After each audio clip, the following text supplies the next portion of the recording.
같이 기도하시겠습니다. 은혜와 사랑이 충만하신 거룩하신 아버지 하나님, 감사합니다. 하나님의 귀하신 능력과 은혜와 사랑으로 저희들 구원해 주시고, 또 지금 이 시간까지 주님의 거룩하신 몸된 교회 안에서 우리의 남은 생에 살아가도록 도와주시고 인도해 주시는 모든 은혜를 진심으로 감사를 드립니다. 하나님께서 우리에게 베풀어 주신 그 은혜와 사랑이 얼마나 큰 것인지 저희들 하루하루 살아가는 삶 속에서 더 깊이 깨달아 알 수 있도록 지혜를 허락해 주시고, 더 온전한 모습으로, 정직한 모습으로 그 은혜에 보답하는 남은 삶이 되어지도록 우리 한 사람 한 사람 일깨워 주시고 인도해 주옵소서. 세상은 여러 가지의 모습으로 혼란스러워져 가고 악해져 가고 있습니다. 이러한 세상의 구원함을 받은 우리 그리스도인들이 더 온전히 주님의 영광을 드러내고 세상에서 빛과 소금의 역할을 온전히 하면서 참으로 우리가 하나님의 자녀인 것과 예수 그리스도의 제자임을 분명히 드러내는 그러한 귀한 삶을 살아갈 수 있도록 주님 더욱 도와주시고 인도해 주옵소서. 또 저희들 주님 은혜 가운데 주님을 증거하면서 살아가는 삶 가운데서 더 귀하게 주님을 섬기고 형제 자매들끼리 서로 사랑하면서 우리가 주님의 제자인 것을 더욱 나타내고 드러내는 그러한 귀한 삶이 되어지길 진정으로 바라고 원합니다. 오늘 귀하게 또 구원받은 우리 형제 자매님들 한자리에 불러 모아주심을 감사드립니다. 이 시간 우리들이 또 마땅히 깨달아야 할 말씀들 우리 모두에게 가르쳐 주시고, 그 말씀이 우리의 생각을 변화시키고 우리의 삶을 변화시키면서 주님의 영광을 더욱 드러내도록 삶을 이끌어 주시고 인도해 주옵소서. 국내외 각처에서 주님의 복음을 증거하시는 모든 분들 위해 주님 함께해 주시고, 피곤하여 지치지 아니하도록 귀하신 사랑과 은혜와 능력으로 덧입혀 주시기를 또한 의지하고 부탁드립니다. 또 저희들 다음 주부터 대집회를 계획하고 있습니다. 이번 집회를 통해서도 이뤄진 많은 영혼들이 인도함을 받고 진리의 말씀을 통해서 구원받아서 하나님께 영광이 되어지도록 주님 더욱 도와주시고 인도해 주옵소서. 그 일을 위해서 수고하시는 모든 손길 위에 주님 함께해 주시고, 또 한 주간 말씀을 맡으신 목사님에게 더욱 건강과 능력 허락해 주셔서 주님의 복음을 힘있게 증거하실 수 있도록 도와주시고 인도해 주옵소서. 또 키르기스탄 선교 중에 계시는 우리 신영철 목사님, 그리고 함께 하시는 우리 형제 자매님들 위에도 주님 함께 해주셔서 은혜 가운데 모든 일정 마치고 돌아올 수 있도록 인도하시고 도와주옵소서. 이 시간도 온전히 주 성령님께만 의지하고 부탁드립니다. 감사드리면서 예수님 이름으로 기도 올렸습니다. 아멘. 우리 역대상 12장 32절 말씀 찾겠습니다. 역대상 12장 32절 말씀.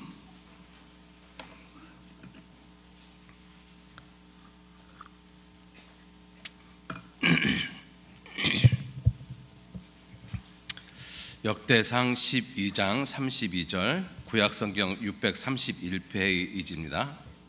역대상 12장 32절 말씀. 찾으셨으면 같이 읽도록 하겠습니다. 이사갈 자손 중에서 시세를 알고 이스라엘이 마땅히 행할 것을 아는 두목이 200명이니 저희는 그 모든 형제를 관할하는 자며. 반갑습니다. 안녕하셨습니까? 오늘 그 말씀의 주제는 시세를 아는 사람들. 우리가 시장에 가서도 시세를 잘 알아야지 물건을 잘 사지 않습니까? 근데 여기서 말씀하시는 시세는 그러한 시세가 아니고 한 시대, 그 시대의 변화를 잘 읽는 사람들을 가리키고 있습니다. 오늘 이 말씀을 통해서 우리는 과연 시대를 옳게 분별하고 있는 그러한 모습으로서 주님을 어떻게 섬기고 따라가고 있는지 말씀을 통해서 우리 스스로를 좀 비춰보시는 그러한 귀한 시간이 되어졌으면 좋겠습니다. 이사갈 자손 중에서 시세를 아는 그 사람이 이 다윗하고 함께 했다라고 지금 말씀을 하고 있는데요. 이 배경을 잠깐 좀 설명을 좀 드리도록 하겠습니다. 역대상 10장을 보시면 역대상 10장에서는 이 다윗을 오랫동안 쫓아다녔던 이 그 사울 왕이 죽습니다. 그래서 사울 왕이 죽은 것을 성경은 이렇게 말씀을 하고 있습니다. 역대상 10장 14절 말씀에 13절 말씀서부터 제가 읽겠습니다. 사울의 죽은 것은 여호와께 범죄하였음이라. 사울이 죽었는데 전쟁에서 죽었거든요. 그런데 성경은 사울이 죽은 것이 여호와께 범죄하였다, 이렇게 성경은 말씀을 하고 계십니다. 자, 그리고 11장 1절에 보시면 사울이 죽고 난 다음에 온 이스라엘이 헤브론에 모여 다윗을 보고 가로되 우리는 왕의 골육이니이다. 전일 곧 사울이 왕이 되었을 때에도 이스라엘을 거느려 출입하게 한 자가 왕이시었고 왕의 하나님 여호와께서도 왕에게 말씀하시기를 내가 내 백성 이스라엘의 목자가 되며 내 백성 이스라엘의 주권자가 되리라 하셨나이다 하니라. 그래서 헤브론에서 다윗이 7년 반 동안 이 왕이 돼서 나라를 다스리고 그 이후에 예루살렘으로 옮겨서 이 40년 동안 그 33년 반 해가지고 40년 동안 나라를 다스립니다. 자, 이렇게 헤브론에서 다윗이 왕이 되어지면서 사울의 이 정권 가운데 있던 그 많은 사람들이 그 시세를 알고 다윗에게로 속한 그러한 모습이 역대상 11장 12장에 이렇게 기록되어져 있습니다. 자, 그래서 이 다윗에게 나오는 이 사람의 수를 보시면 역대상 12장 한번 보시죠. 역대상 12장 23절 말씀서부터 보시면 싸움을 예비한 군대 장관들이 헤브론에 이르러 다윗에게로 나와서 여호와의 말씀대로 사울의 나라를 저에게 돌리고자 하였으니 그 수요가 이러하였더라. 그래서 유다 자손, 시므온 자손 등등 해가지고 이 이스라엘의 많은 지파가 그 다윗에게 속했습니다. 그 37절까지 이스라엘 각 지파가 다윗에게 속한 이 수가 기록이 되어져 있는데 그 수를 세어 보면 34만 822명입니다. 제가 2번 계산했으니까 아마 맞을 겁니다. 이 34만 822명인데 이 숫자를 좀 생각해 볼 필요성이 있습니다. 왜냐하면 다윗이 왕이 되어진 것이 BC 1010년이거든요. 사울이 BC 1050년서부터 40년간 치리를 했고 1010년서부터 다윗이 이제 나라를 다스리게 되어지는데 이스라엘 백성들이 출애굽한 것이 BC 1446년입니다. 그래서 1446년에 출애굽해서 40년 광야 생활을 하고 그리고 다윗이 1010년에 왕이 되어지지 않습니까? 이스라엘 백성들이 1446년에 그 출애굽했었을 때 20세 이상으로 계수되어진 사람이 민수기 1장에 보면 약 60만 3천 명 정도 이렇게 기록되어진 걸로 나옵니다. 그리고 40년이 지나서 60만 한 1,000명 정도로 약간 한 1,800명 가량이 줄어든 숫자가 좀 나오거든요. 어쨌든 이스라엘 백성들이 이 40년 광야 생활이 끝났을 때 이스라엘 백성들 계수함을 받은 이스라엘 백성들의 수가 60만 명이었거든요. 그리고 나서 다윗이 왕 위에 오를 때까지 약 390년의 시간이 지나죠. 그러면 60만 명의 사람들이 390년이 지나면서 사실은 굉장히 수가 많이 불어났을 거라고 생각이 되어집니다. 얼마인지는 정확히 나와 있지는 않지만, 그런데 그 많은 숫자 중에서 다윗에게 속한 사람이 34만 822명이거든요. 그냥 그리 많은 숫자가 다윗에게 속하지 않았다라는 것입니다. 하나님은 다윗을 통해서 분명히 다윗을 왕으로 삼겠다라고 말씀을 하셨고, 그리고 그 시대의 흐름에 사울이 죽었고 사울의 집안은 이제 몰락해져가는 모습이기 때문에 그때 당시에 시세를 바라보고 있는 사람이면 내가 더 이상 사울의 집에 머물 것이 아니라 다윗의 집 쪽으로 속해야 되겠다. 그렇게 시세를 읽는 사람들이 현명한 사람들이죠. 그런데 많은 그 이스라엘 지파 중에서 이 이사갈 자손은 이렇게 표현하고 계십니다. 이사갈 자손 중에서 시세를 알고 이스라엘이 마땅히 행할 것을 아는 두목이 200명이니 이렇게 표현하고 계시거든요. 그러니까 이 헤브론에서 다윗에게 속한 사람들은 다윗이 이제 왕이 되어졌다, 사울의 집은 이제 끝이 나고 다윗의 집이 세워지기 시작을 했다, 그 시세를 분명히 알고 있는 사람들이죠. 그래서 다윗에게 속한 사람들이거든요. 그 사람들이 34만 명 정도밖에는 되어지지 않습니다. 그럼 나머지 사람들은 뭐 했을까요? 나머지 사람들은 그 시세가 어떠한 모습으로 흘러가고 있는지, 이제 사울의 집이 끝나고 이제 다윗에게로 왕자가 넘어가는 것을 분명히 보면서도 시세를 읽지 못하고 여전히 사울에게 속한 사람들이 있었다라는 것입니다. 그래서 그 당시 시세를 읽지 못하는 사람들의 부류를 살펴보면 여전히 사울 집을 일으키겠다라고 하는 그러한 사람들이 있었을 것이고, 또 다윗하고 사울하고 싸우는 그 혼란한 틈을 타서 내가 한번 정권을 잡아봐야 되겠다라고 생각하는 사람들도 있었을 것이고, 그리고 나머지 사람은 사울이 왕이 되든 다윗이 왕이 되든 난 별로 관심 없어, 그냥 내 생각대로 살다가 죽겠어, 이렇게 무관심하게 살아가는 사람들이 있었을 거라고 생각을 합니다. 우리가 지금 현재 정치의 모습을 봐도 그렇잖아요.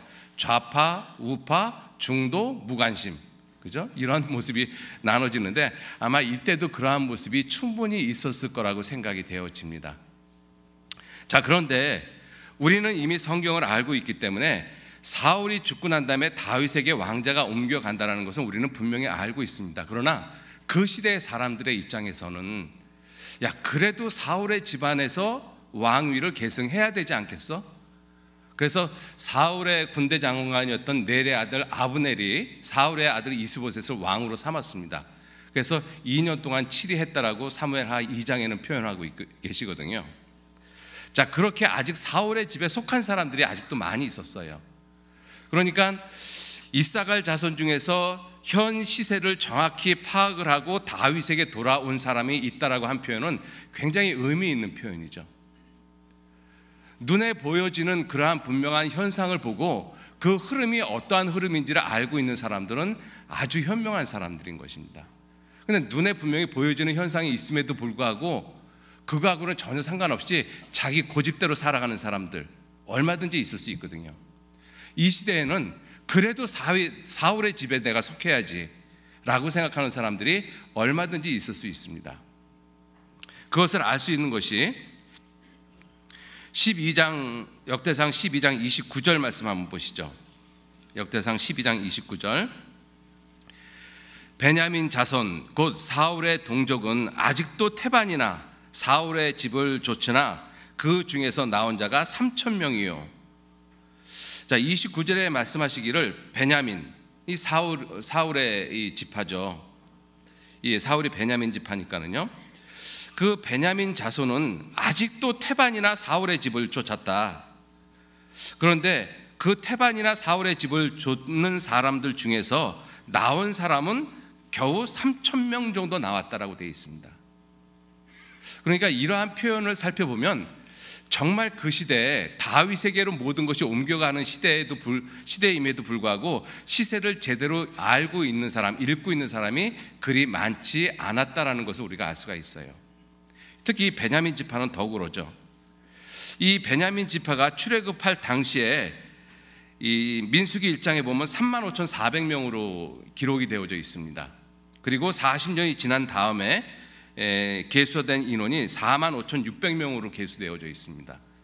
그래서 출애굽 40년이 끝나고 난 다음에 약 1,200명 정도가 불어났죠. 베냐민 지파는. 자, 그 베냐민 지파가 거기에서 왕이 나왔으니까 사실은 상당히 많은 수가 더 불어났을 거라고 생각이 되어지죠.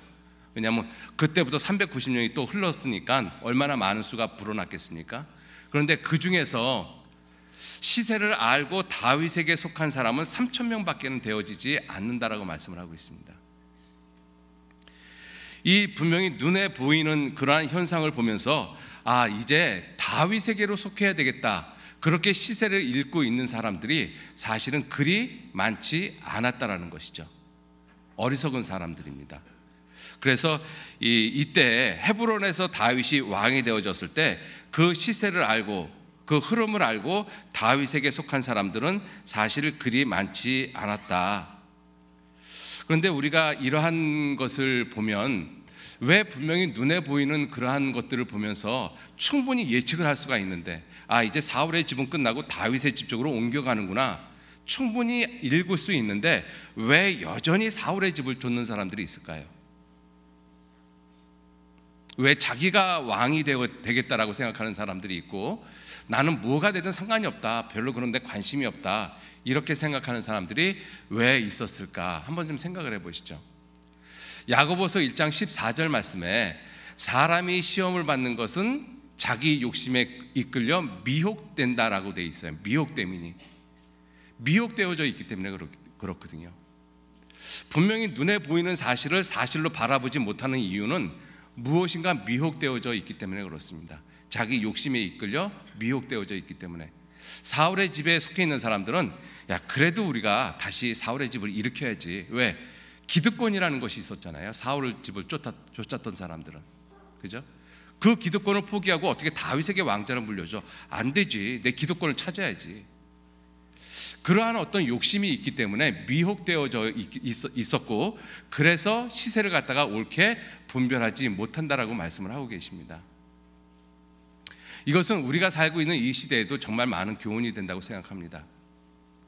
예수님께서 마태복음 16장 1절로 4절 말씀에 예수님께서 말씀하시기를 너희가 천지의 기상은 분별할 줄 알면서 어찌하여 시대의 표적은 알지 못하느냐. 그 시대를 갖다가 정하신 분이 바로 주님이시고 그 시대마다 한 시대에서 한 시대로 넘어갈 때마다 분명한 표적을 주셨어요. 우리가 전도 집회할 때 잘 아는 그 시대 구분이 있지 않습니까? 이 양심 시대, 그 다음에 율법 시대, 은혜 시대, 칠년 환란, 천년 왕국, 그리고 영원한 세상. 이러한 모습으로 이 세상은 하나님께서 분명히 이 시대를 갖다가 정해 놓으셨습니다. 근데 그러한 시대가 한 시대가 끝나고 한 시대가 도래할 때마다 어떤 모습의 징조, 사인은 반드시 있었다라는 것이죠. 예수님께서 이스라엘 민족에게 AD 70년 이스라엘이 멸망할 때 그 전에 예수님께서 말씀하시기를 예루살렘이 군대들에게 애워싸이는 것을 보거든 너희는 다시 성내로 들어가지 마라. 산에 있는 자는 옷을 가지러 성에 들어가지 말고 성에 있는 자는 다 나오라고 이야기를 했어요. 그 AD 70년 타이터스 장군이 예루살렘을 멸망시키기 전에 분명한 징조가 있다. 시대의 흐름이 있다. 그 시대의 흐름을 읽고 그 멸망되어지는 곳으로부터 피하라고 말씀을 하셨거든요. 그 예수님의 말씀을 듣고 그 예루살렘이 에워싸이는 것을 볼 때 그 예루살렘을 나온 사람들은 다 살았습니다. 그런데 자기 생각을 가지고 예루살렘에 머물러 있었던 사람들은 타이터스에 의해서 죽임을 당했죠. 시세를 읽는다는 것은 굉장히 중요하거든요. 더군다나 눈에 분명하게 보이는 시세들이지 않습니까? 예수님께서 마태복음 24장의 마지막 때를 말씀하셨어요. 주의 임하심과 세상 끝에는 무슨 징조가 있겠습니까? 그때 예수님께서 이러이러한 징조들이 있을 것이라고 분명히 말씀을 하셨습니다. 종교의 타락, 사람들이 자기를 가리켜 내가 곧 그리스도 하나님이라 할 것이라, 그러한 어떤 종교의 타락의 모습이 보일 것이고, 그 다음에 처처의 기근과 지진, 그리고 온욕이 있을 것이고, 그리고 전쟁의 소문이 있을 것이고, 1월 성신에는 징조가 있을 것이고, 또 이스라엘 민족이 회복되어지는 모습이 있을 것이고, 굉장히 많은 그 시세를 읽을 수 있는 그러한 많은 말씀을 우리에게 주셨습니다. 우리는 그 예수님의 말씀을 통해서, 그리고 지금 우리가 살고 있는 이 시대를 통해서 시세를 충분히 읽을 수 있는 사람들이거든요. 우리가 지금 살고 있는 이 시대가 어떠한 시대인지를 아주 분명하게 알고 있는 사람들이 바로 우리들입니다. 구원받은 우리들. 그런데 우리들 가운데서 분명히 눈에 보이는 그러한 모습들을 보면서 시세를 읽고 있는 분들이 계시고 읽지 못하는 분들도 분명히 있을 거라고 생각이 되어집니다. 또 어떤 분들은 그런 거 저런 거 신경 안 써, 관심 없어, 그렇게 또 살아가는 분들도 혹 있을 거라고 생각이 들어지고요. 여러분들, 이 다윗이 헤브론에서 왕이 되어질 때 정말 시세를 읽은 사람들은 다윗에게 속했습니다. 이게 정말 중요한 것이잖아요, 그죠? 노아 홍수 전에도 예수님께서 마지막 때를 갖다가 말씀을 하시면서 인자의 임함이 노아의 홍수의 때와 같다라고 표현을 하셨습니다. 노아의 홍수 때도 시세를 읽을 수가 있었거든요. 노아는 꽤 오랫동안 방주를 만들고 그리고 사람들한테 의의를 전파했다라고 말씀하고 계십니다. 그런데 어느 날 노아의 방주가 정말 완성이 됐거든요. 노아의 방주가 완성이 된 것만을 가지고 그 시대의 사람들이 노아가 말한 대로 정말 하늘에서 비가 내릴까? 그런 의구심을 가지고 있었을 수 있겠죠. 그런데 놀라운 것은 노아가 방주를 완성을 하고 난 다음에 놀랍게도 동물들 한 쌍씩 방주로 들어갔습니다. 노아에게 노아가 방주로 들어났다, 이렇게 표현하고 계시거든요. 여러분, 노아가 암수 한 쌍을 갖다가 사냥해가지고 집어넣은 것이 아니거든요. 방주가 완성이 되자마자 짐승들 한 쌍씩 노아가 만든 방주로 나왔다라고 말씀하고 계셔요. 여러분들, 그거를 봤다라면, 우리들이 그걸 봤다라면 그 시대에 우리들이 느끼는 충격이 얼마나 컸겠습니까? 지금 우리 시대에도 지진이나 어떤 자연적인 재앙이 일어났을 때 뱀이라든지 개구리라든지 이런 설치류라든지 이런 것들이 떼를 지어서 막 움직여 다니는 모습을 보면 두려움을 느끼잖아요. 그런데 그 시대에 노아가 만든 방주에 짐승들 암수 한 쌍씩 그 방주로 찾아와서 그 방주 안으로 들어가는 모습을 많은 사람들이 봤어요. 시세를 충분히 읽을 수 있었죠. 이건 정말이구나, 노아가 이야기한 것이 정말이었었구나.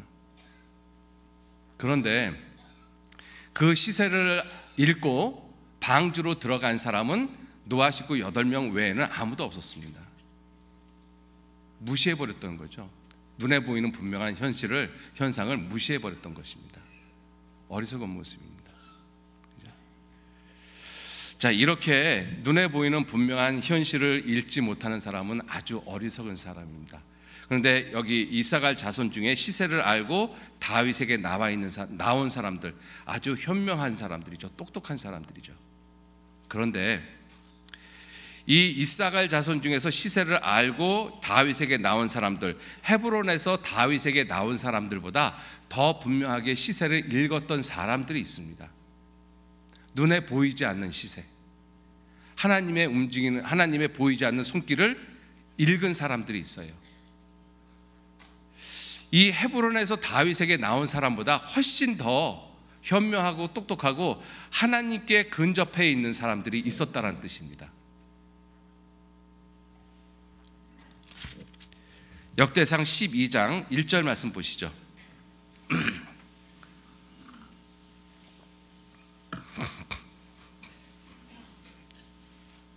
역대상 12장 1절 제가 읽겠습니다. 다윗이 기스의 아들 사울을 인하여 시글락에 숨어 있을 때 그에게 와서 싸움을 돕는 용사 중에 든 자가 있으니, 다윗이 헤브론에 있을 때 다윗을 도운 사람이 아니라 시글락에 숨어 있을 때 다윗을 도운 사람이 있어요. 그럼 헤브론에 있을 때 다윗을 도운 거하고 시글락에 있었을 때 다윗을 도운 거하고 무슨 차이가 있느냐? 아주 놀라운 차이가 있습니다. 헤브론에 있었을 때 다윗은 왕이었습니다. 헤브론에서 7년 6개월을 다스렸다라고 분명히 말씀하고 계시잖아요. 헤브론에 다윗이 왕으로 있었을 때 다윗에게 나온 사람들, 그 사람들도 현명한 사람이지만 이 시글락에 있었을 때 다윗을 도운 사람이 있었어요. 이 시글락에 있었을 때가 언제냐면 다윗이 왕으로 있었을 때가 아닙니다. 사울에게 비참하게 쫓겨다니고 있었을 때예요. 다윗이 사울에게 쫓겨 다니는 그 내용이 한번 좀 찾아보시죠. 사무엘상 19장 한번 보셔요. 사무엘상 19장.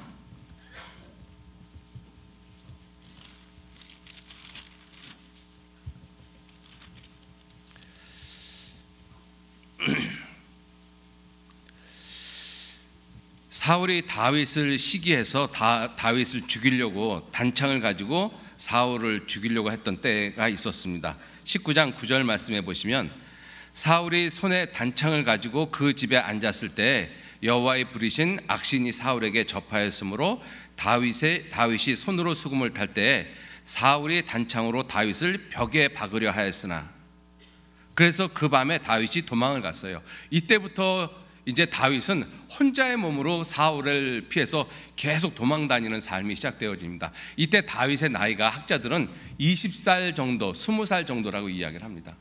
20살 정도. 여러분들 지금 20세 청년이면 한번 생각해 보세요. 어떠한 모습인가? 20세 청년이 한 나라의 최고 통수권자에게 쫓겨다니고 있어요. 그 청년이 무슨 희망이 있겠어요? 우리들 같으면 그렇게 쫓겨다니는 청년을 과연 도울 수 있을까요?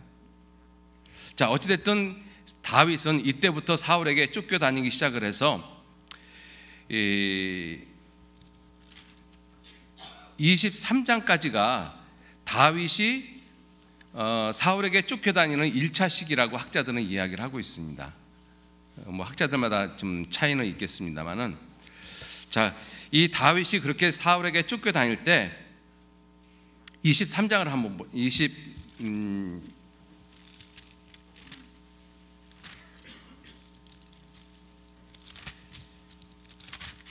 22장을 한번 보시죠. 22장. 사울에게 쫓겨다닐 때 아둘람 굴로 이 도망을 가게 되어졌는데 22장 1절 말씀 제가 읽겠습니다. 그러므로 다윗이 그것을 떠나 아둘람 굴로 도망하매 그 형제와 아비의 온 집이 듣고 그리로 내려가서 그에게 이르렀고, 이제 다윗이 혼자 도망을 다니다가 그거를 이제 가족들이 알았습니다. 형제들이 알았어요. 그래서 이제 합류하게 되어지죠. 자, 그리고 2절, 환난 당한 모든 자와 빚진 자와 마음이 원통한 자가 다 그에게로 모이고 그는 그 장관이 되었는데 그와 함께한 자가 400명 가량이었더라. 이때 다윗하고 함께한 사람이 약 400명 가량, 그죠? 자, 그러면서 이제 23장서부터 27장까지 다윗이 26장까지 다윗이 2차 시기로 도망 다니는 그러한 모습입니다. 그래서 10황무지, 엔게디 황무지, 거기서 이제 사울에 쫓겨다녀서 사울을 죽일 수 있는 여러 가지 기회가 주어지는데 그 죽이지 않는 그러한 모습이 이 27장의 내용까지 있습니다. 그리고 27장에서는 다윗이 드디어 어디로 내려가는가 하면, 야, 내가 이렇게 살다가 정말 사울에게 죽겠다, 그러한 생각이 들어서 어디로 내려가는가 하면 자기하고 이스라엘 민족하고 원수가 되어진 블레셋 민족에게로 내려갑니다. 그래서 가드왕 아기스에게로 내려가서 도움을 청하죠. 27장 한번 보시겠습니다. 사무엘상 27장 1절 말씀. 다윗이 그 마음에 생각하기를 내가 후일에는 사울의 손에 망하리니 블레셋 사람의 땅으로 피하여 들어가는 것이 상책이로다. 그래서 가드왕 이 아기스에게로 들어가서 아기스에게 함께 살기는 좀 뭐하니까 시글락을 갖다가 좀 주십시오. 그래서 아기스가 시글락을 갖다가 다윗에게 줍니다. 6절 말씀. 아기스가 그날의 시글락을 그에게 주었으므로 시글락이 오늘까지 유다 왕에게 속하니라. 다윗이 블레셋 사람 지방에 거한 날수는 1년 넉 달이었더라. 꽤 오랫동안 머물러 있었죠. 이때가 다윗이 20대 후반 정도 됩니다. 그러니까 다윗이 20대 초반서부터 10여 년 동안 계속 사울에게 쫓겨다니는 삶을 살아요. 그런데 그때 다윗을 돕고자 나온 사람이 있었다라고 말씀하고 계시는 거예요. 시글락에 있었을 때 다윗을 도운 사람이 있었다. 그 사람들이 다윗의 용사가 되어졌습니다. 그 사람들이. 여기서 우리가 한번 좀 생각해 볼 것은 20세 청년이 한 나라 통수권자한테 쫓겨다니는데 과연 그 사람에게 그 사람을 도울 수 있는 사람이 과연 몇이나 될까?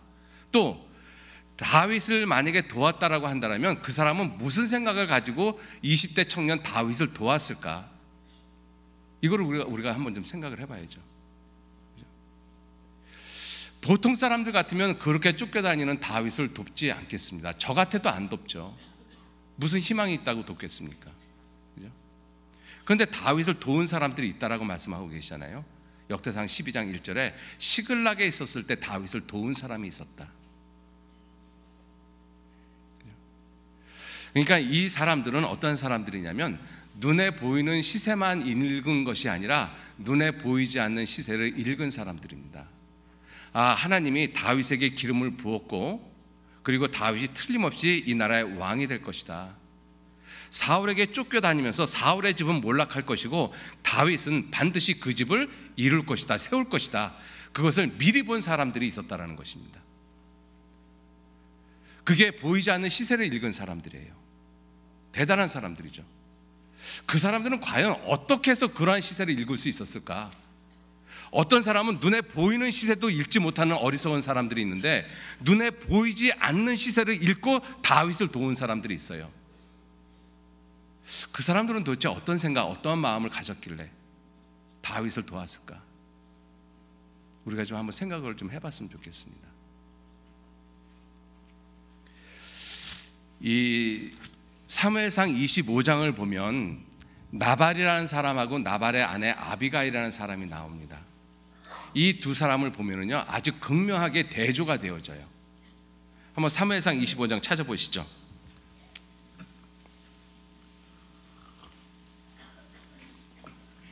사무엘상 25장 2절 말씀. 2절 마온에 한 사람이 있는데 그 업이 갈멜에 있고 심히 부하여 양이 3천이요 염소가 1천이므로 그가 갈멜에서 그 양털을 깎고 있으니 그 사람의 이름은 나발이요 그 아내의 이름은 아비가일이라. 그 여자는 총명하고 용모가 아름다우나 남자는 완고하고 행사가 악하며 그는 갈멜 족속이었더라. 그 이 나발의 종이 뭐라고 표현을 했는가 하면 17절 말씀 보시죠. 이 나발의 종이 이 나발의 아내 아비가일에게 지금 하는 말의 한 부분입니다. 그런즉 이제 당신은 어떻게 할 것을 알아 생각하실지니 이는 다윗이 우리 주인과 주인의 온 집을 해하기로 결정하였음이니이다. 주인은 불량한 사람이라 더불어 말할 수 없나이다. 자기 주인을 불량한 사람이라고 말하고 있거든요. 또 그 아내 된 아비가일은 다윗에게 그 나발을 뭐라고 표현하는가 하면 25절 말씀 보시죠. 원하옵나니 내주는 이 불량한 사람 나발을 개의치 마옵소서. 그 이름이 그에게 적당하니 그 이름이 나발이라. 그는 미련한 자니이다. 미련한 자니이다. 이 아비가일이 자기 남편 나발을 다윗에게 내 남편은 미련합니다. 여러분들 근데 한번 생각해 보세요. 미련한 사람이 심히 부하여 양이 3천이고 소가 1천이 되어지는 그러한 거부가 될 수 있겠습니까? 미련한 사람이. 나발은 결코 미련한 사람이 아닙니다. 시세를 아주 잘 읽는 사람이에요. 너무나 잘 읽어요. 그걸 어떻게 할 수 있는가 하면 이 다윗이 나발이 양털을 깎을 때 다윗이 평소에 나발의 집에 있는 사람들을 많이 도와줬거든요. 그래서 양털을 깎을 때가 이 축제 기간 아주 좋은 날이기 때문에 다윗이 사람을 보내서 우리가 먹을 양식을 좀 얻어와라 이렇게 사람을 보냈습니다. 그랬더니 나발이 그 소년들에게 뭐라고 말을 했는가 하면 25장 9절 말씀 제가 읽겠습니다. 9절 다윗의 소년들이 가서 다윗의 이름으로 이 모든 말을 나발에게 고하기를 마침에 나발이 다윗의 사환들에게 대답하여 가로되 다윗은 누구며 이새의 아들은 누구뇨? 그일에 각기 주인에게서 억지로 떠나는 종이 많도다. 내가 어찌 내 떡과 물과 내 양털 깎는 자를 위하여 잡은 고기를 가져 어디로서인지 알지도 못하는 자들에게 주겠느냐? 나발이 한 이야기입니다. 다윗이 누군데? 이새의 아들은 누구뇨? 근일에 자기 주인에게서 억지로 떠나는 종이 많도다. 다윗에 대해서 아주 잘 알고 있는 사람이죠. 다윗의 아버지 이름까지 알고 있고, 근일에 자기 주인에게서 억지로 떠나는 종이 많도다. 다윗의 지금 처지가 지금 사울에게 쫓겨다니는 처지라는 걸 분명히 알잖아요. 야, 한 나라, 이 나라 왕에게 쫓겨다니는 새파랗게 젊은 20세 청년, 무슨 희망이 있다고 내가 그 사람을 돕겠느냐? 내가 내 떡과 내 이 물과 내 고기를 왜 쓸데없이 의미 없는 데다가 내가 쓰겠느냐? 그죠? 시세를 정확히 하니까 투자할 가치가 없는 곳엔 투자 안 하겠다는 이야기거든요. 그러니까 심히 부하죠. 그죠? 그런데 이러한 나발을 아비가일은 뭐라고 말을 했는가 하면 미련한 자입니다. 왜요? 눈에 보이는 현실만 바라보고 있는 사람이거든요. 눈에 보이는 현실만. 그런데 나발은 이렇게 미련한 모습인데, 이것 때문에 다윗이 이제 분이 나서 사람을 데리고 나발 집에 있는 남자들을 다 죽이기로 작정하러 옵니다. 그거를 아비가일이 막으러 나가잖아요. 자, 그러면서 이 아비가일이 다윗을 보고 하는 말들이 있습니다. 그 말을 좀 살펴보시죠. 23절. 아비가일이 다윗을 보고 급히 나귀에서 내려 다윗 앞에 엎드려 그 얼굴을 땅에 대니라. 그가 다윗의 발에 엎드려 가로되, 내 주여, 청컨대 이 죄악을, 이 나발의 죄악을 나 곧 내게로 돌리시고 여정으로 주의 귀에 말하게 하시고 여정의 말을 들으소서. 이 죄악을 나 곧 내게로 돌리시고. 이러한 표현은 어디서 많이 본 표현이지 않습니까? 그죠? 스데반 집사님이 돌에 맞아 죽을 때도 주여 이들의 죄를 저들에게 돌리지 마옵소서, 예수님도 동일한 기도를 하셨습니다. 이 나발에게는 예수 그리스도의 마음이 있었던 거예요. 아니, 아비가일에게는. 나발에게 있으면 큰일 나죠. 이 아비가일에게는 이러한 예수 그리스도의 마음이 있어요. 너희 안에 이 마음을 품으라 곧 그리스도 예수의 마음이니, 그 예수 그리스도의 마음이 있었던 것입니다. 왜냐하면 아비가일이 다윗에게 하는 말을 읽어보면 정말 예수님의 모습이 그대로 보여요. 자, 그리고 이 26절 말씀해 보시면, 내 주여 여호와께서 사시고 내 주도 살아계시거니와 내 주의 손으로 피를 흘려 친히 보수하시는 일을 여호와께서 막으셨습니다. 지금 나를 보내서. 그죠? 자, 그리고 28절. 주의 여정의 허물을 사하여 주옵소서. 여호와께서 반드시 내 주를 위하여 든든한 집을 세우시리니 이는 내 주께서 여호와의 싸움을 싸우시며 내 주의 일생에 내 주에게서 악한 일을 찾을 수 없음이니이다. 나발은 사울에게 쫓겨다니는 다윗을 보면서 근일에 자기 주인을 억지로 떠나는 종이 많도다, 아주 패역한 모습으로 표현을 하고 있는데, 아비가일은 다윗이 사울에게 지금 쫓겨다니고 있는 그 모습을 어떻게 표현했는가 하면 여호와의 싸움을 싸우십니다. 하나님께서 뜻하고 계획한 부분이 있기 때문에 그렇습니다. 반드시 하나님께서 내 주를 위해서 든든한 집을 세우실 것입니다. 이게 지금 다윗의 형편을 보면 이렇게 말할 수가 없는 것이잖아요. 근데 눈에 보이지 않는 하나님의 손길을 읽고 있기 때문에 이렇게 말할 수 있는 것이죠.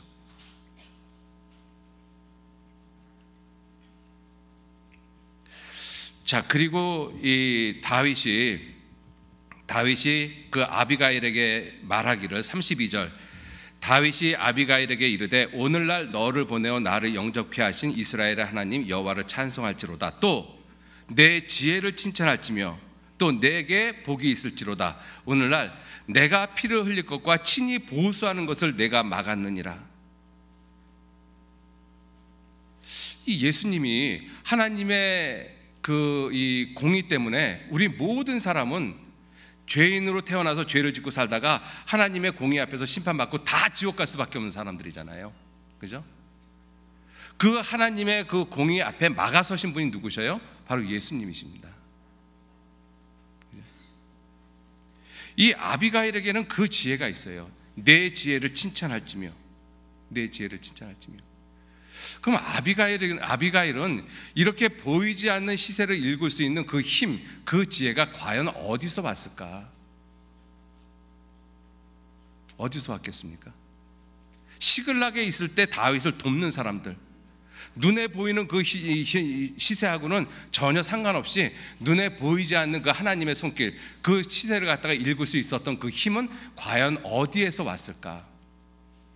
그 사람들이 연구하고 다윗을 연구하고 뭐 어떤 뭘 조사하고 그래서 그 시세를 읽은 것은 절대로 아닙니다.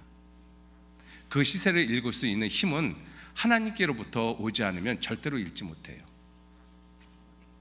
여러분들, 예수 그리스도가 하나님의 아들이시고 그리고 내 영혼을 구원해 주신 그리스도라는 것을 아는 것은 하나님의 도우심이 없이는 절대적으로 불가능합니다. 마태복음 16장에 예수님께서 사람들이 나를 누구라 하더냐라고 했었을 때 베드로가 주는 그리스도시여 살아계신 하나님의 아들이십니다, 아주 분명하게 말씀을 했죠. 그때 예수님께서 칭찬했습니다. 바요나 시몬아, 내가 복이 있도다. 이것을 내게 알게 한 이는 혈육이 아니요 하늘에 계신 내 아버지시니라. 하나님께서 도와주시지 아니하시면 예수님께서 그리스도라는 것을 절대로 알지 못합니다. 하나님의 아들이라는 것을 절대로 몰라요.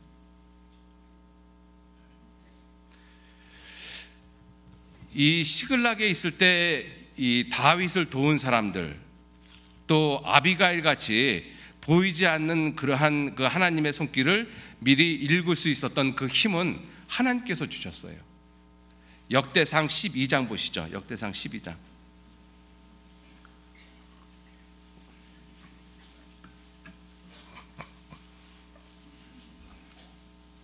역대상 12장. 역대상 12장 1절서부터 22절까지는 시글락에서 다윗을 도운 사람들입니다. 주로 장군들이죠. 11장에서부터 12장 22절까지는 시글락에서 다윗을 도운 사람들입니다. 주로 장군들이에요. 군장들입니다. 그리고 23절 헤브론에서 다윗을 도운 사람들은요, 일반 병사들이 주로 많습니다. 참 그것도 의미 있는 것이죠. 헤브론에서 다윗을 도운 사람들은 거의 대부분이 일반 병사들, 이런 사람들이 다윗에게 나온 사람들이고, 그리고 역대상 11장에서 역대상 12장 22절에 나와 있는 사람들은요, 주로 용사들입니다. 다윗의 30인의 용사, 이러한 사람들, 그죠? 군장들입니다. 자, 18절 말씀해 보시면, 때에 성신이 30인의 두목 아마스에게 감동하시니 가로되 다윗이여, 우리가 당신에게 속하겠고 이새의 아들이여, 우리가 당신과 함께하리니 원컨대 평강하소서. 당신도 평강하고 당신을 돕는 자에게도 평강이 있을지니 이는 당신의 하나님이 당신을 도우심이니이다. 당신의 하나님이 당신을 도우십니다. 성신의 감동에서 이 말씀한 거예요. 성령의 감동 감화가 없으면 눈에 보이지 않는 하나님의 손길, 눈에 보이지 않는 시세를 읽는 것은 불가능합니다. 그죠? 헤브론에서 다윗을 시세를 알고 다윗을 도운 사람들은요, 자기 지혜가 조금만 있으면 얼마든지 다윗을 도울 수 있었어요. 그런데 시글락에서 다윗을 도운 사람들은 성령의 감동 감화가 없으면 다윗을 돕기는 어렵습니다. 자, 우리가 이러한 모습을 보면서 우리 그리스도인들은 과연 어떠한 사람이냐? 우리 그리스도인들은 시세를 정말 읽을 줄 아는 사람들이잖아요. 눈에 보이는 시세뿐만 아니라 눈에 보이지 않는 시세를 읽을 줄 아는 사람들입니다. 그죠? 자, 그런데 그러한 때를, 눈에 보이는 때든지 눈에 보이지 않는 때든지 그 때를 정하신 분이 누구시냐면 하나님이십니다. 그죠? 하나님이셔요. 하나님이 창세기 1장에 그 하늘의 광명을 만들어 놓으시고, 그리고 말씀하시기를 징조와 사시와 일자와 연한을 이루라, 때를 갖다가 정해 놓으셨잖아요. 그죠? 천하의 범사가 기한이 있고 모든 목적이 이룰 때가 있다. 하나님께서 정해 놓으신 어떠한 기한 때가 있다라는 것이죠. 예수님께서 승천하시기 바로 전에 제자들이 예수님한테 물었습니다. 주여, 이스라엘 나라를 회복하실 때가 이때이오니까 주님이 말씀하시기를 때와 기한을 아버지께서 자기 권한에 두셨다.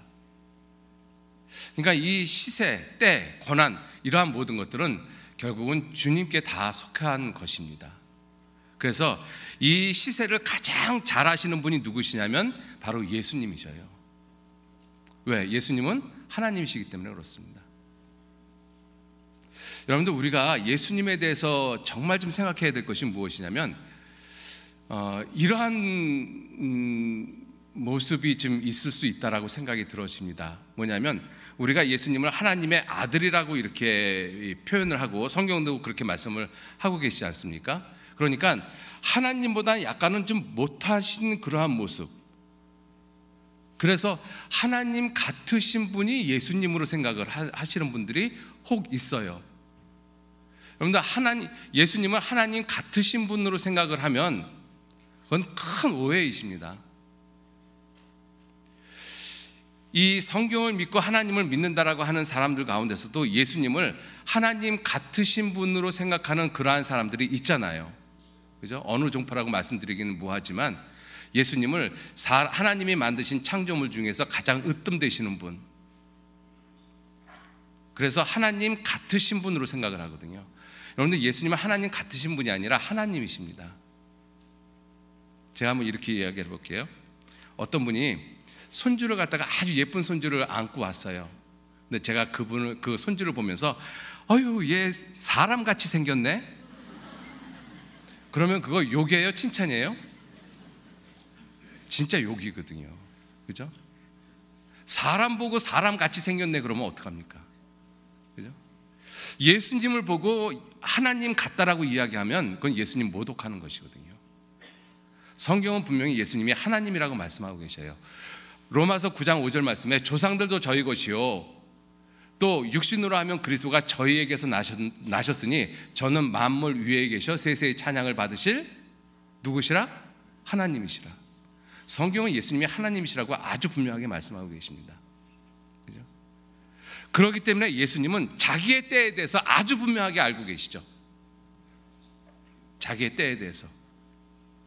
성경을 읽다 보면, 복음서를 읽다 보면 이 가나의 혼인잔치 때 그 혼인잔치 집에 포도주가 떨어졌어요. 예수님의 어머니가 포도주가 떨어졌다라고 말씀을 하니까 예수님께서 말씀하시기를 여자야, 그것이 나와 무슨 상관이 있나이까? 내 때가 아직 이르지 아니하였나이다. 내 때가 아직 이르지 아니하였나이다. 예수님은 자기의 때를 아주 분명하게 알고 계시거든요. 우리는 우리의 때를 모르잖아요. 근데 예수님은 자신의 때를 아주 분명히 알고 계십니다. 요한복음 7장에 6월절에 예수님이 이 성전으로 안 올라가시니까 동생들이 왜 아직 안 올라가십니까? 예수님이 하시는 말씀이 내 때가 아직 안 찼다, 차지 아니하였다 이렇게 말씀하고 계세요.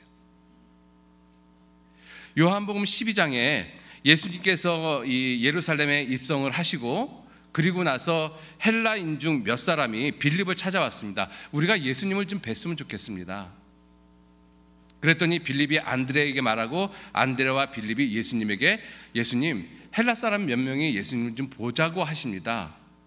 그랬더니 예수님이 인자의 영광을 얻을 때가 왔도다 이렇게 말씀하시거든요. 예수님은 자신의 때를 아주 분명하게 알고 계시는 분이십니다. 왜? 때와 기한을 정하신 하나님이시기 때문에 그래요. 요한복음 13장 1절 말씀에 6월절 엿새 전에 예수께서 자기가 아버지께로 돌아가실 때가 이른 줄 아시고 세상에 있는 자기 사람을 사랑하시되 끝까지 사랑하시느니라.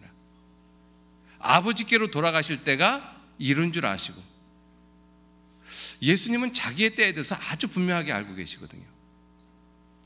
요한복음 17장 1절 말씀 한번 보시죠. 요한복음 17장 1절 말씀.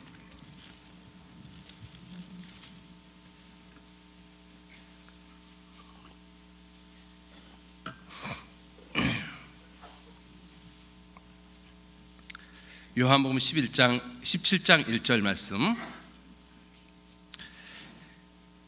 찾으셨으면 같이 읽겠습니다.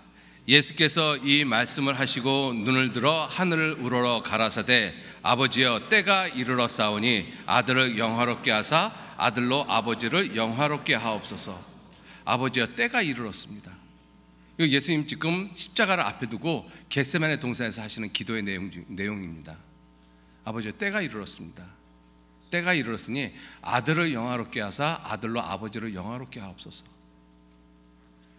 예수님은 자신의 때에 대해서 아주 분명하게 알고 계시는 분이죠. 왜? 그분은 하나님이시기 때문에 그렇습니다. 자, 그렇게 자신의 때, 시세를 가장 정확히 아시는 그 예수님의 삶의 모습이 무엇이냐 하는 거예요. 그 때를 정확히 아시는 그 예수님은 이 세상에 오셔서 어떠한 삶을 살으셨느냐, 어떠한 삶. 누가복음 찾겠습니다. 누가복음 13장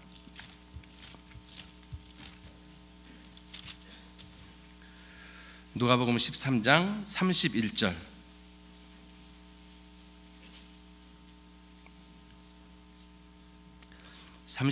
말씀 제가 읽겠습니다. 곧 그때 어떤 바리새인들이 나와서 이르되 나가서 여기를 떠나소서, 헤롯이 당신을 죽이고자 하나이다. 가라사대 가서 저 여우에게 이르되 오늘과 내일 내가 귀신을 쫓아내며 병을 낫게 하다가 제3일에는 완전하여지리라 하라. 33절 같이 읽겠습니다. 그러나 오늘과 내일과 모레는 내가 갈 길을 가야 하리니 선지자가 예루살렘 밖에서는 죽는 법이 없느니라. 내가 오늘과 내일 모레 내 갈 길을 가기 전에 나 안 죽는다라고 말씀하신 거잖아요. 그죠? 그러니까 예수님은 때가 이르는 것을 분명히 알고 계시는 분이시고, 그 때가 이를 때까지 예수님의 삶의 모습이 뭐냐? 오늘 내일 모레 내가 갈 길을 가야 된다는 것입니다. 예수님께서는 가야 할 길이 있었던 거예요. 가야 할 길. 그 가야 할 길이 무엇일까요? 예수님이 가야만 하는 길. 그 때를 분명히 아시고, 그리고 그 예수님이 걸어가야 하는 그 길이 무엇이냐? 그것이 예수님의 공생의 삶이었잖아요. 그 모습을 크게 두 가지로 좀 생각을 해보고자 합니다. 내가 가야만 하는 길, 내가 가야 할 길, 그것이 무엇이냐면요, 아버지로 인하여 사는 삶입니다.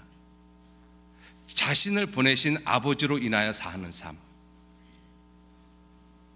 그래서 요한복음 6장 57절 말씀에 나를 보내신 아버지께서 내가 아버지로 말미암아 사는 것 같이, 아버지께서 나를 보내시면 내가 아버지로 인하여 사는 것 같이 나를 먹는 그 사람도 나로 인하여 살리라. 아버지께서 나를 보내셨다. 그래서 내가 아버지로 인하여 산다. 아버지로 인하여 산다. 하나님의 영광을 위해서 산다는 뜻이지 않습니까? 그죠? 예수님의 그 육신을 입고 오신 이 예수님의 이 땅에서 삶은 오로지 하나님의 영광을 위해서 사신 삶이었어요. 아버지로 인해서 사는 삶. 그러다 보니까 예수님께서는 자신이 하시는 그 말씀이 자신이 유대인들에게 하시고자 하는 그런 말씀도 많이 있었습니다. 그런데 예수님께서는 자기 사사로운 의견을 피력하지 않으셨어요. 요한복음 8장 한번 보시죠. 요한복음 8장.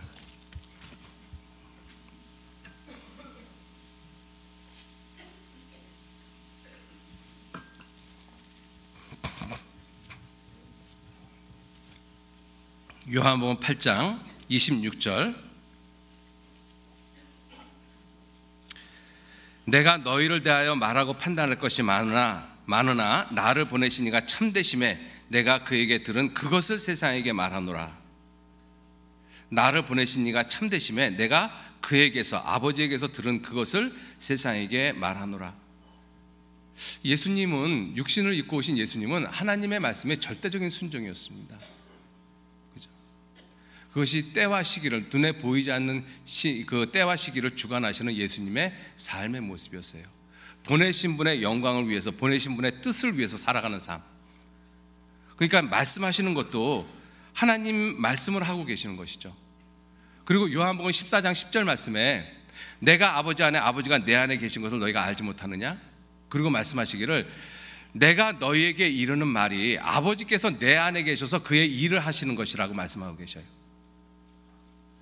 예수님 안에 하나님 아버지가 계셔서 하나님 자신의 일을 하시는 것이라고 말씀하고 계시거든요.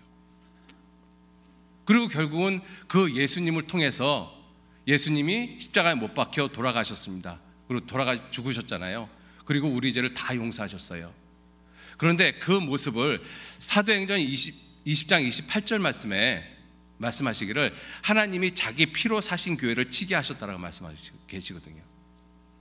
예수님이 죽었는데 하나님이 자기 피로 사셨다라고 말씀하시잖아요. 왜? 예수님 안에 하나님께서 일을 하셨기 때문에 그래요. 그게 예수님이 살아가신 삶의 모습입니다. 그리고 그 아버지의 일을 완성하셨잖아요. 요한복음 19장 30절 말씀에 다 이루었다. 아버지께서 내게 하라고 주신 일 다 이루었다. 예수님의 그 기도의 내용 중에 아버지께서 내게 하라고 주신 일을 내가 이루어 아버지를 영화롭게 하였습니다. 자기의 죽음을, 조금 앞에 있는 자기의 죽음을, 자신의 죽음을 미리 보시고 그 기도를 하신 거잖아요.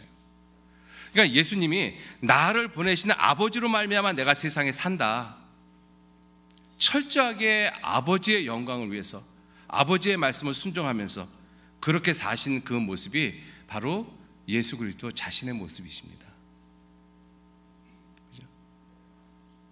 자, 그리고 또 하나가 뭐가 있는가 하면 요한복음 13장 1절 말씀에 유월절 엿새 전에 예수께서 자기가 아버지께로 갈 때가 이른 줄 아시고 세상에 있는 자기 사람을 사랑하시되 끝까지 사랑하시니라. 그것이 자기 때를 아시는 그분의 삶의 마지막 모습이었습니다. 세상에 있는 자기 사람을 사랑하시되 끝까지 사랑하시느니라. 유다까지 포함되어져 있잖아요. 저는 아직 그러한 사랑이 어떠한 사랑인지 아직은 모르겠습니다. 어떻게 그런 유다까지 사랑하실 수 있을까? 아직까지 저는 그건 모르겠어요. 그러나 성경은 분명하게 자기의 사람을 사랑하시되 끝까지 사랑하시느니라. 유다도 끝까지 사랑하셨거든요. 유다는 끝까지 배반을 했지만 그게 그 삶의 모습이 시세를 정말 잘 하시는, 때와 기한을 정하시는 그 예수님의 삶의 모습이었다는 것이죠. 철저하게 아버지 중심으로 아버지 영광을 위해서 그 일을 위해서 사셨어요. 그리고 자기 사람들을 사랑하시되 끝까지 사랑하셨습니다. 때와 기한을 정해놓으신 그 분의 삶의 모습이 그와 같다라는 것이죠. 자, 그러면 우리 그리스도인들도 시세를 아는 사람들이잖아요. 그죠? 우리는 눈에 보이는 시세뿐만 아니라 눈에 보이지 않는 시세를 읽을 줄 아는 사람들입니다. 여러분들, 세상 사람들은 눈에 보이는 시세는 잘 읽겠죠. 나발처럼. 그러나 눈에 보이지 않는 시세는 절대로 읽을 수 없는 것이 세상 사람들입니다. 눈에 보이지 않는 시세를 읽을 수 있는 사람들은 정말 그리스도인들밖에는 없어요. 왜요? 그리스도인들에게, 우리에게는 성경이 있고 성령이 계시잖아요. 성령의 감동함으로 기록되어진 성경이 있고 그 성경을 성령의 감동함으로 가르쳐 주시는 성령께서 계시지 않습니까? 그래서 우리 시대가 어떠한 시대인지를 아주 분명히 알 수가 있어요. 그런데 그러한 그리스도인들 가운데서 눈에 분명하게 보이는 그러한 시세를 갖다가 읽을 줄 아는 사람이 있고 읽지 못하는 사람도 있고, 또 더 나아가서는 눈에 보이지 않는 시세까지 읽을 줄 아는 그리스도인들이 있다는 것입니다. 세 종류의 그리스도인들이 있을 수 있어요. 분명하게 눈에 보이는데 성경을 통해서 이 시대 마지막 때가 어떻게 될 것이라는 것을 예수님이 친히 말씀하셨거든요. 그리고 그것을 우리가 친히 보고 있는 시대에 살고 있고, 그걸 보면서도 그 때가 어떤 때인지 아직도 모르고 잠을 자고 있는 그리스도인들 얼마든지 있을 수 있습니다. 그래서 자다가 깰 때가 벌써 되었다라고 성경은 말씀하고 계시잖아요.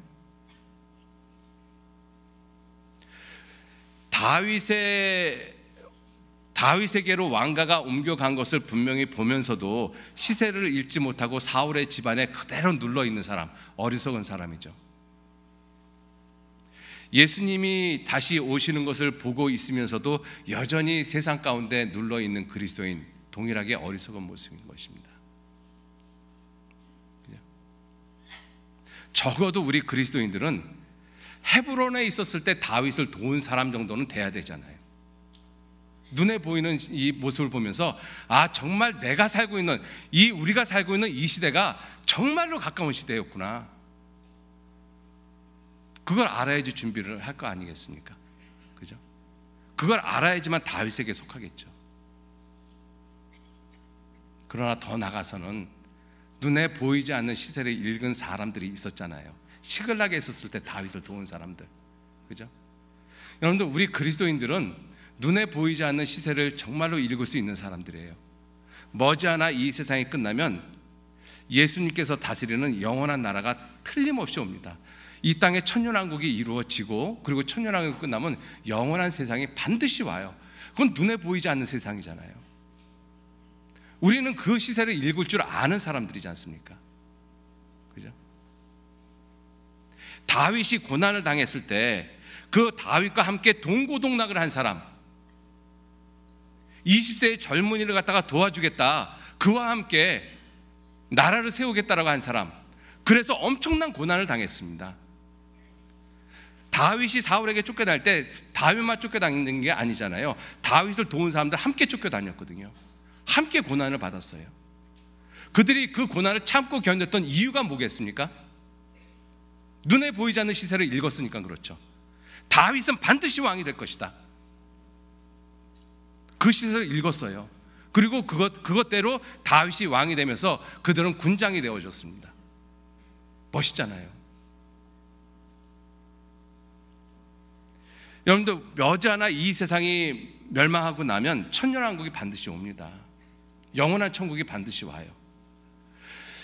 다윗이 사울에게 쫓겨다닐 때 고난을 당했던 것처럼 우리도 주님의 세대가 오기 전에 우리도 고난을 당하는 삶을 살고 있지 않습니까? 그리스도인들이. 그 고난당하는 삶을 우리가 견딜 수 있는 이유가 뭐예요? 시세를 보기 때문에 그래요. 주님의 나라는 반드시 옵니다. 반드시 와요. 그죠? 거기서 우리들 주님과 함께 수고하고 함께 땀 흘리고 함께 눈물 흘리고 함께 피 흘렸던 사람들은 다윗이 용사를 삼았던 것처럼 정말 귀한 모습으로 주님 앞에 설 것이라고 생각이 되어집니다. 그죠? 멋있지 않습니까? 시세를 미리 읽은 사람들, 눈에 보이지 않는 시세를 읽은 사람들, 그 사람들이 우리 그리스도인들입니다. 그죠? 자, 그러한 시세, 눈에 보이지 않는 그 시세를 읽는 그러한 그리스도인들이 살아가는 삶의 모습이 어떠한 모습이겠습니까? 그게 주님의 모습이잖아요. 그죠? 주님은 시세를 가장 잘 하시는 분이시고, 그 시세를 가장 잘 하시는 그분이 아버지의 뜻대로 아버지로 말미암아 살았잖아요. 자기 사람을 사랑하실 때 끝까지 사랑하셨잖아요. 그게 예수님, 시세를 아시는, 자기 때를 아시는 예수님의 삶의 모습이었습니다. 그럼 우리들도 그 시세를 아는 사람들이잖아요. 성경을 통해서 성령의 가르침을 통해서 그 시세를 분명히 아는 사람들입니다. 어떻게 살아야 되겠어요? 예수님처럼 살아야죠. 우리도 주님처럼 살아야 돼요. 예수님 안에 아버지가 사신 것처럼 내 안에 주님이 사셔야 되는 거잖아요. 내 안에 주님이 사셔야 돼요. 그것이 그리스도인이지 않습니까? 요한복음 6장 보시죠. 요한복음 6장.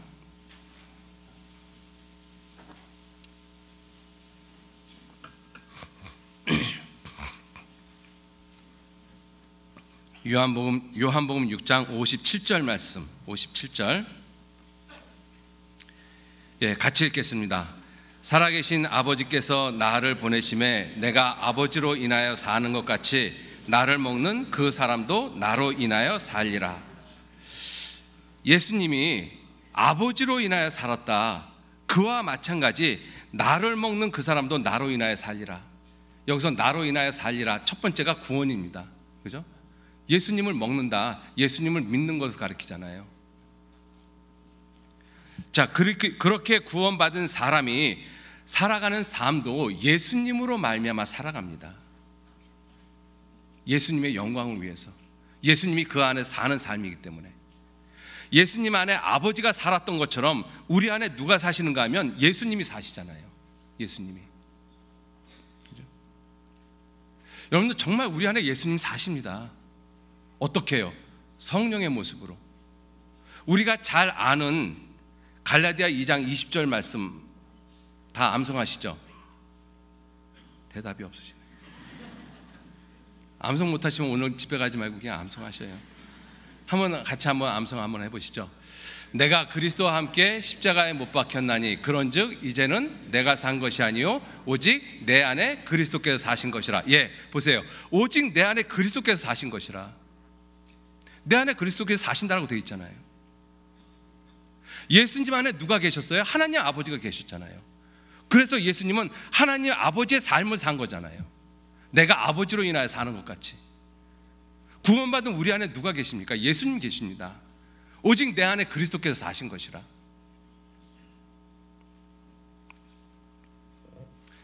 그것이 정말로 시세를 아는 그리스도인들의 삶이거든요. 눈에 보이지 않는 시세를 아는 그리스도인들의 삶.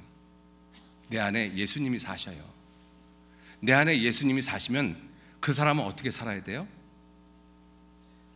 내가 주인 되는 삶이 아니라 예수님이 주인 되는 삶.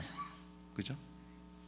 예수님께서 하나님 아버지가 사셨기 때문에 말씀하시는 것도 하나님 아버지의 말씀에 절대적으로 순종하셨고 하나님의 일을 갖다가 완성하셨습니다. 뜻을 완전히 이루셨잖아요. 완전히 순종하셨잖아요. 그럼 우리도 그렇게 살아야죠. 내 안에 예수님이 사시니까. 그죠? 저도 그렇고 여러분들도 그렇고 우리 안에, 내 안에 예수님이 계십니다. 예수님. 나를 위해서 십자가에 돌아가신 그 예수님이 정말 계셔요. 오직 내 안에 예수 그리스도께서 사신 것이라. 그러면 우리도 그렇게 살아야 돼요. 예수님이 사는 삶을 살아야 되거든요. 그 모습이 바울 사도의 삶이었잖아요. 그러니까 바울 사도께서는 내가 그리스도를 본받는 자 된 것 같이 너희는 나를 본받는 자 되라. 바울의 삶에 그리스도가 사셨습니다.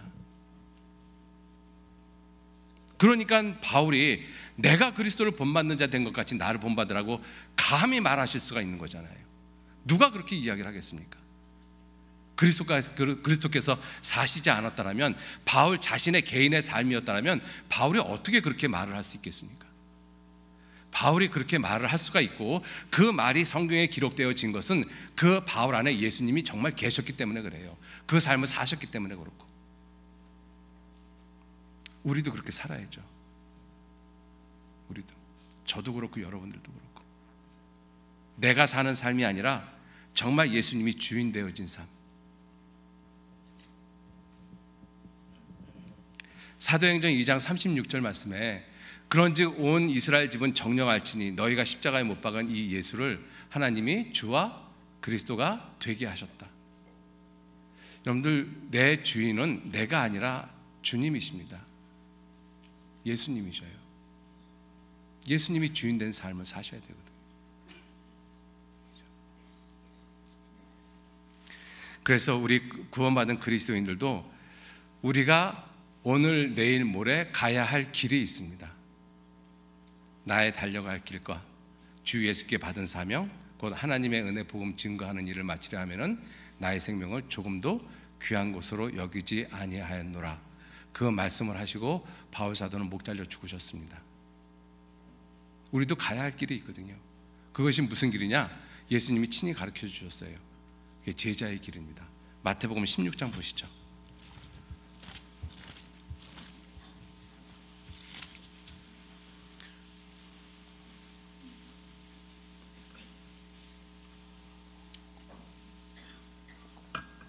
마태복음 16장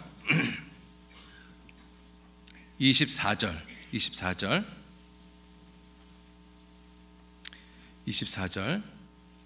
같이 읽겠습니다. 이에 예수께서 제자들에게 이르시되 아무든지 나를 따라오려거든 자기를 부인하고 자기 십자가를 지고 나를 좇을 것이니라. 이것이 시세를 아는, 보이지 않는 시세를 아는 그리스도인들이 사는 삶의 방식입니다. 그죠?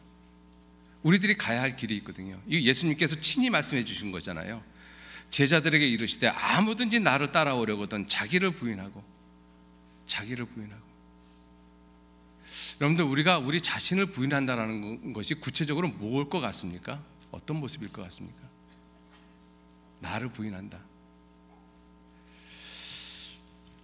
마가복음 1장 한번 보시죠. 마가복음 1장.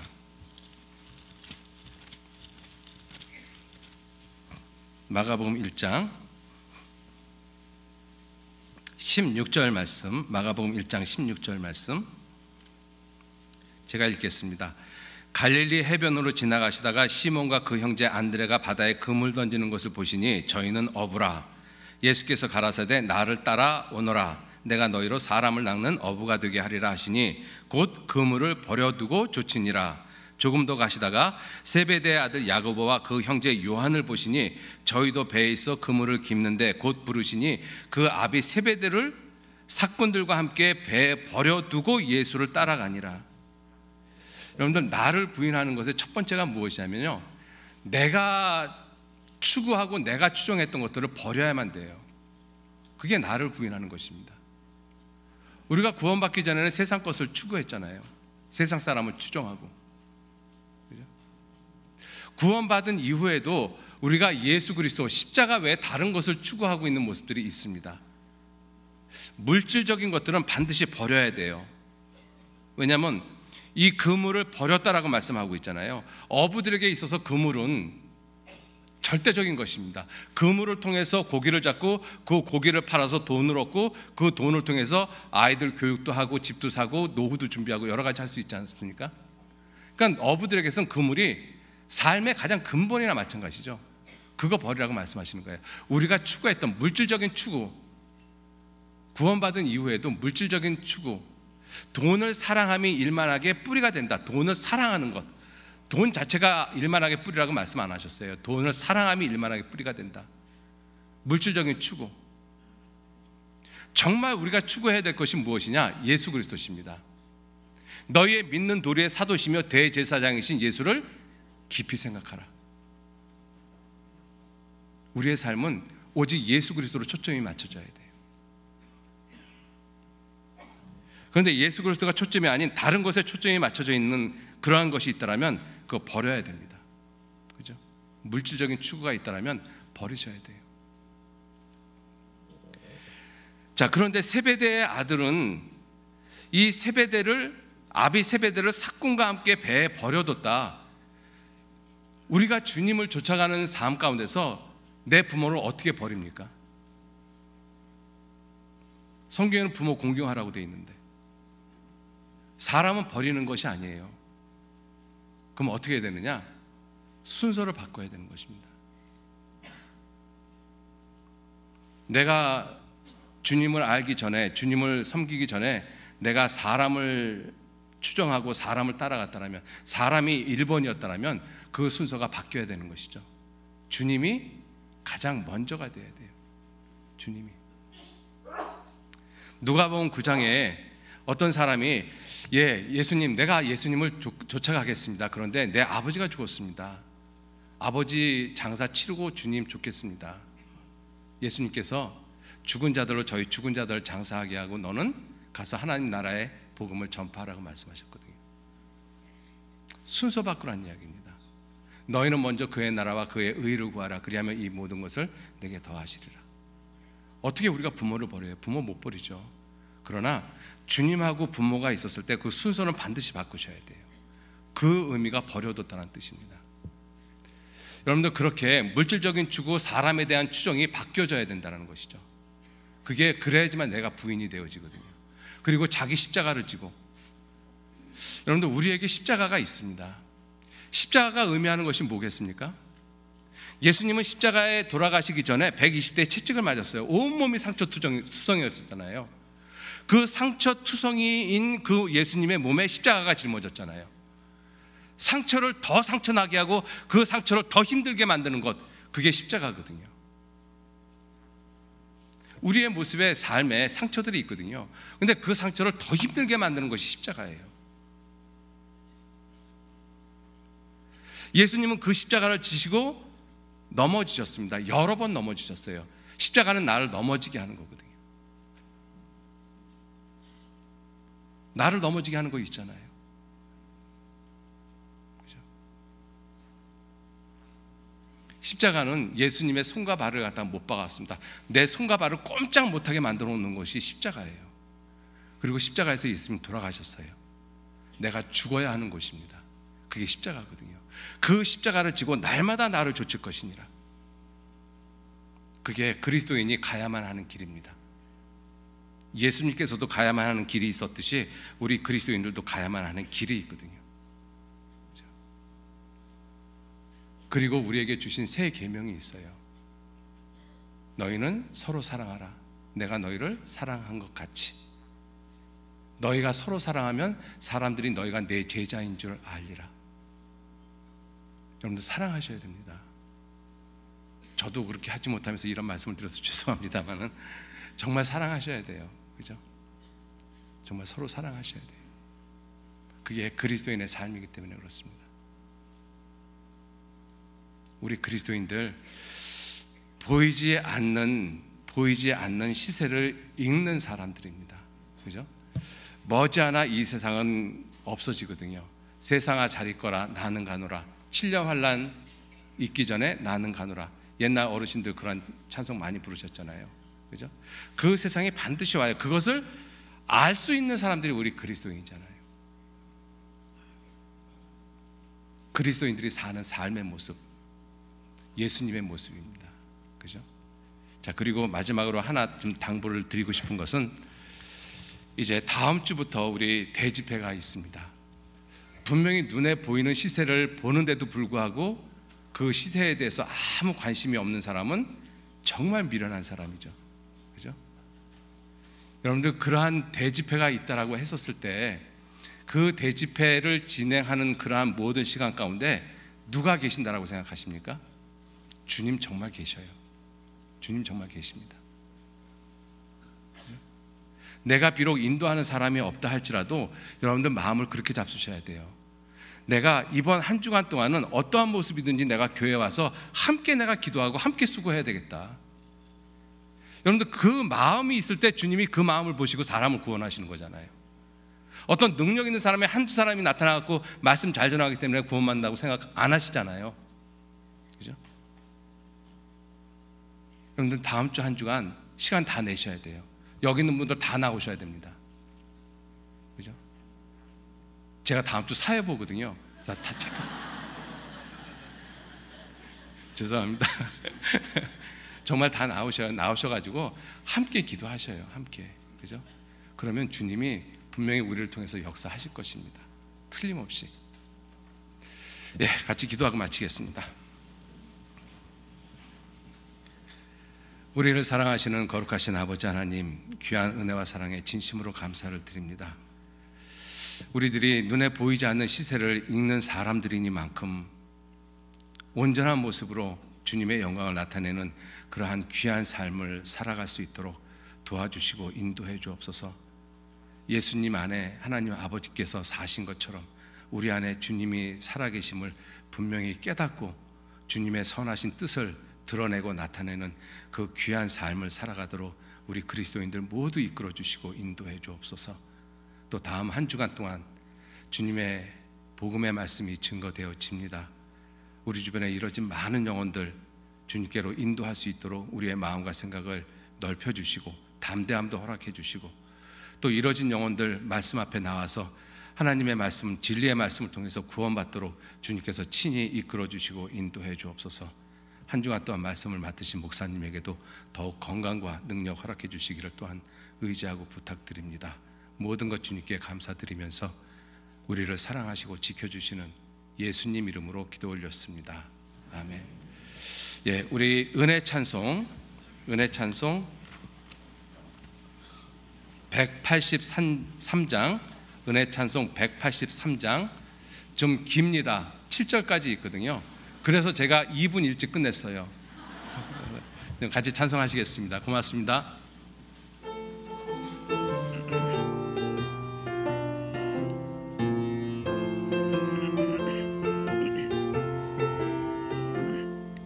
상곡의 백합화 성도들이여 하늘의 저 나라를 바라보아라.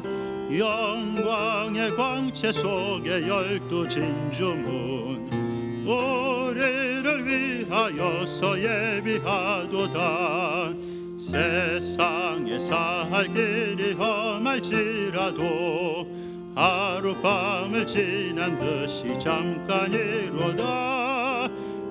영원 무궁신 천신지 평화의 세계 그곳이 우리 살곳 참 본향이라 들리네 큰 나팔소리 공중에 주님께서 나타나셨네 고대하던 7년 동안 혼인잔치는 오늘에야 하늘 문이 열리었구나 올라가세 구름 타고서 성신 바람 불어오면 높이 올라가 천군 천사 나팔 불며 환영하노라 할렐루야 이 하루를 기다렸노라 하늘 공중 바라보니 두 팔을 펴고 신랑 되신 주님께서 나타나셨네 신망의 정조줄로 단장을 하고 승리의 흰 옷 입고 올라가노라 좌우에 천군 천사들 너리서고 앞뒤에 하늘 군대 옹이하도다 주님께서 주고 가신 흰 돌을 들고 세마포 흰 옷 입고 올라가노라 세상아 잘 있거라 나는 가노라 7년 환난 오기 전에 나는 가노라 세상의 시달림도 이제 그치고 최고의 대승리는 이것이란다. 예, 마치겠습니다. 안녕히 들어가십시오.